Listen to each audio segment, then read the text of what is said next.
Gold trusted gold buyers. మీరు తాకట్టు పెట్టిన బంగారాన్ని విడిపించి ఈ రోజు ఉన్న మార్కెట్ ధరకు కొనబడను. ఒక్కరోజు ఏడ్చుకుంటున్నాను, బాధపడినాను. ఏమిరా మన కష్టం ఇంతేనా, కష్టపడాల్సిందేనా, జీవితాంతం ఇంతేనా, సరేలే ఏదో. కానీ నేను మా దేవుడిని కలుస్తాను, నేను కల్లోగర ఊహించుకోలేదు. నాకు దేవుడైనా మీ దేవుడా? మాకు దేవుడు మెగాస్టార్ చిరంజీవి గారు నాకు దేవుడు, నా ప్రాణం. ఈరోజు ఈ ప్రాణం ఉందంటే ఆయన నా యొక్క స్ఫూర్తితో నేను డ్యాన్సులు వేసి పేరు తెచ్చుకున్నాను కాబట్టి ఈ స్టేజ్కి ఇప్పుడు వచ్చి ముందర మాట్లాడుతున్నాను సార్. ఇది ఆయన డ్యాన్స్ వేయడం వల్ల నాకు.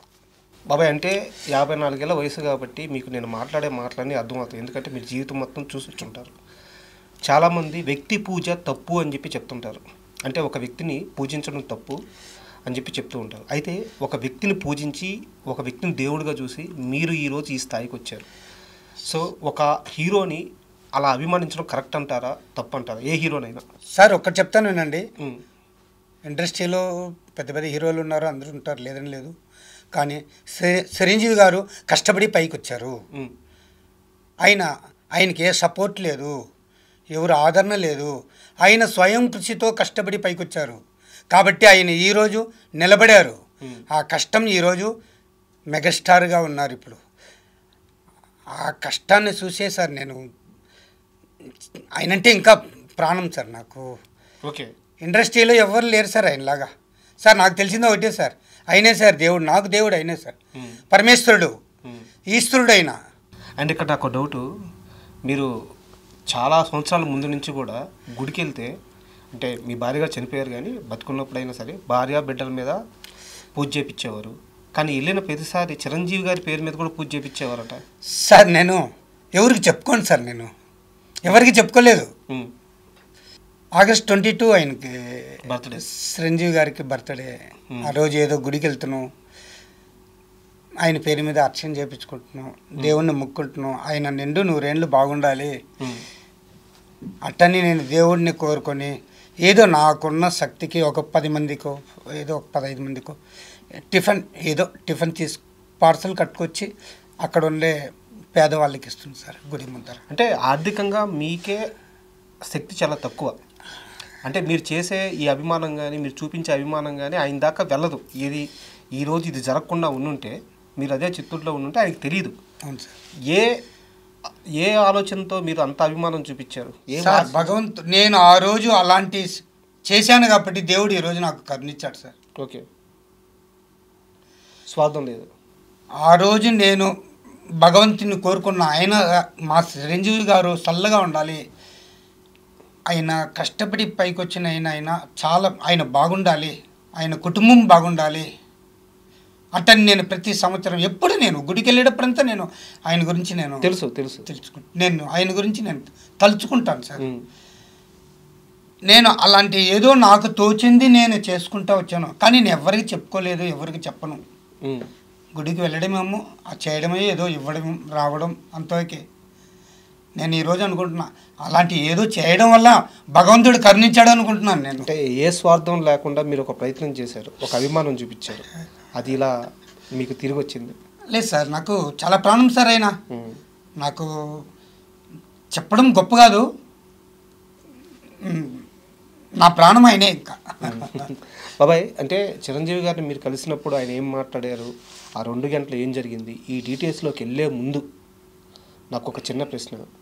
నేను ఇంటర్వ్యూ స్టార్టింగ్ ముందు చెప్పాను, ఇండస్ట్రీలో ఈ ఫేమ్ కానీ ఈ క్రేజ్ కానీ ఒక నీటి బిందువు లాంటిది, నీటి బుడగ లాంటిది, టప్పని పగిలిపోద్ది. ఇంతకుముందు చిత్తూరులో, తిరుపతిలో మీరు వ్యాపారం చేసుకునేవాళ్ళు, కూరగాయల వ్యాపారం, లేకపోతే పాలకోవా ఏదో అమ్మేవారు. ఇప్పుడు ఆ వ్యాపారాలు ఏమైనాయి, కంటిన్యూ చేస్తున్నారా, చేస్తారా? నెక్స్ట్ మీ లైఫ్ ఏంది సార్? నేను డీ షోలతో చేసినప్పుడు మళ్ళీ వ్యాపారం స్టార్ట్ చేశాను.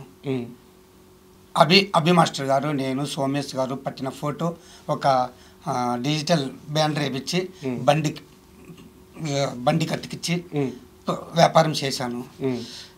ఒక వారం 10 రోజుల దాకా. మళ్ళీ ఏదో అడపా ప్రోగ్రామ్స్ వస్తూ ఉన్నాయి, ఈవెంట్స్లో. సరే వెళ్తున్నాను.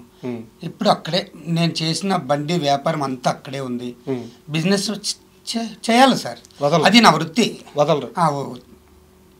ఆ వ్యాపారం వదులుకోగలం సార్. వ్యాపారం వదులుకుంటే మనకి ఇంకేముంది సార్. ఇది అనేది ఈరోజు రావచ్చు, రేపు వెళ్ళచ్చు. సినీ జీవితం ఎవరంటే ఈరోజు ఉన్న వాళ్ళు రేపు లేదు. దీని మీద నాకు ఆశ ఉంది. కానీ ఏమిటంటే మన బ్రతుకు మనం బ్రతుక్కోవాలా. సో మీకు ఈ ఐడియా అయితే ఉంది సార్. ఏ ఐడియా సార్? అదే ఇండస్ట్రీలో ఉన్నంతసేపే ఉంటుంది కానీ తర్వాత మన బతుకు మనదే, మన బ్రతుకు మనం చేసుకోవాలి సార్. ప్రోగ్రామ్స్ ఉంటాయి, షూటింగ్స్ ఏదైనా ఉంటే చేసుకుంటాను. నా బిజినెస్ నేను చేసుకుంటాను. సూపర్ బాబాయ్.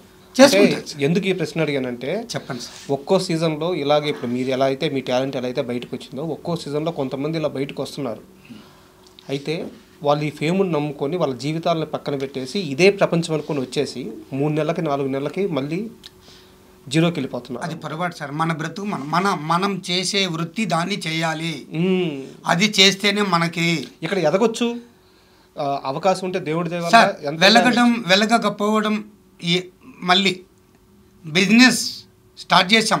ఆ బిజినెస్ స్టార్ట్ చేసేది ఎప్పటికీ నేను బ్రతుకున్న నాలో ఆ బిజినెస్ చేస్తూ ఉంటాను. సూపర్ బాబాయ్. అండ్ ఇందాక మీరు మాట్లాడుతూ ఈవెంట్స్ వస్తున్నాయి అని చెప్పారనమాట. నిజంగా చాలా హ్యాపీ బాబాయ్. జీవితం అంతా కష్టపడ్డ మీకు ఒక మంచి పాత్రలో ఉన్నారు ఇప్పుడు దేవుడి దేవల్ల. ఒక్కో ఈవెంట్కి ఎంత తీసుకుంటున్నారు? ఏదో వస్తున్నాయి సార్. చెప్పండి. చెప్పడమే ఉంది. నలుగురికి వచ్చేది మనకు వస్తుంది సార్. నలుగురికి రావడం మనకు వస్తుంది అంతే. ఈవెంట్స్కి వెళ్ళినప్పుడు ఎలా ఉంటుంది రిసీవ్నెస్ సార్? ఈవెంట్స్కి వెళ్ళేటప్పుడంతా మా గురుగారిని తలుచుకొని నేను స్టేజ్ ఎక్కుతాను. జై చిరంజీవ అనుకుని నేను స్టేజ్ ఎక్కుతాను. ఆయన గారి మాట నోట్లో రప్పించి మళ్ళీ స్టేజ్ ఎక్కి డ్యాన్స్ ప్రోగ్రామ్ చేసుకుని వస్తాను. నాకు అన్ని శుభమే జరుగుతాయి సార్. నాకు ఏ ఒక్క ఇబ్బంది పెట్టలేదు. ప్రోగ్రామ్స్లో కాడ, ఈవెంట్స్లో కాడ అంత మంచి బాగా పేరు తెచ్చుకుంటున్నాను. తెచ్చుకుంటున్నానంటే అది చెప్పుకోవడంలో చాలా ఇదిగా ఉంది సార్. అంటే నేను ఒక్కసారి మీ జీవితంలో ఒక 4 ఏళ్ళ బ్యాక్కి వెళ్తాను. నాకు మీకు తెలిసిన వాళ్ళ ద్వారా కనుక్కున్నాను. కరోనా టైం హోటల్ పెట్టారు, కూరగాయల వ్యాపారం పోయింది. ఒకనొక టైంలో ఇల్లు గడవడానికి కూడా ఇబ్బంది అయిన రోజులు ఉన్నాయి. ఆ రోజు చేతిలో 100 రూపాయలు లేవు.